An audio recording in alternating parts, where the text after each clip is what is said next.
Hi. நம்முடைய ரிசல்ட்டில் change வரணும் அப்படின்னா நாம் எங்கே ஃபோக்கஸ் பண்ணணும் அப்படின்றது முக்கியம். டெசிஷனில் ஃபோக்கஸ் பண்ணணுமா, ஆக்ஷனில் ஃபோக்கஸ் பண்ணணுமா, தாட்டில் ஃபோக்கஸ் பண்ணணுமா அப்படின்னு யோசிச்சோம்னா, தாட்டுக்கு காரணமாக இருக்கிற விஷயங்கள் எது, அங்கே நம்ம ஃபோக்கஸ் பண்ணணும்.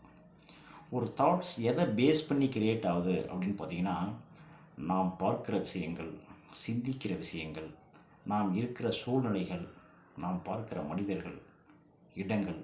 ஸோ இங்கேருந்து தான் நமக்குள் உருவாகிற தாட்டுக்கு அது காரணமாக இருக்குது.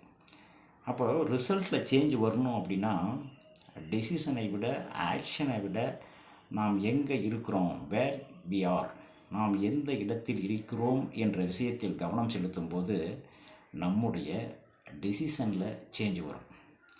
டெசிஷனில் சேஞ்ச் வரும்போது ஆட்டோமேட்டிக்காக ஆக்ஷனில் சேஞ்ச் வரும். ஆக்ஷனில் சேஞ்ச் வரும்போது டெஃபினெட்லி நம்முடைய ரிசல்ட்லேயும் சேஞ்ச் வரும். தேங்க்யூ.